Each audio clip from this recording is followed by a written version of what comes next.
It-tnejn filgħodu, il-President ta' Malta Miriam Spiteri de Bono kellha udjenza privata mal-Papa Leon 14 fil-Vatikan. Il-President fissret il-laqgħa bħala waħda profonda u sinifikanti. Profonda għaliex? Isni lill-Papa rajtu anke b'ċerta mistoqsijiet li għamilli. Illi kważi jrid ikun jaf moħħ il-Maltin kif jaħseb. Interessantissima kienet. Apparti dik, ovvjament il-Papa, il-Provinċja Agostinjana ta' Malta jafa sew. Għax anke semmieli patrijiet bisimhom li jien insartajt nafhom. Imma il-preokkupazzjoni tiegħu bħalmi tiegħi ta' ħafna.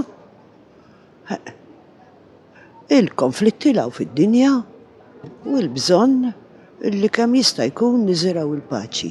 Il-President tennet l-istedina lill-Papa li kienet diġà saret mill-Prim Ministru Robert Abela sabiex iżur Malta. Qalet li l-Papa ma skludix żjara futura wara żjarati li għandu ppjanati. Matul din il-laqgħa sar skambju ta' rigali bil-President f'isem Malta ta' triljef fil-bronz ta' San Pawl maħdum mill-artist Chris Beyer. Il-Presidenza kienet diġà għaddiet donazzjoni li permezz tagħha kien akkwistat apparat mediku ġdid tal-klinika Ambulatorju Madre di Misericordia sabiex jintuża bħala parti mis-servizzi mediċi offruti b'xejn lil pazjenti bi bżonnijiet materjali akuti li jmorru hemm mal-kura. L-udjenza privata kienet segwita minn laqgħa tad-delegazzjoni Maltija mal-Papa, inkluż id-Deputat Prim Ministru, Ministru għall-Affarijiet Barranin u t-Turiżmu Ian Borge.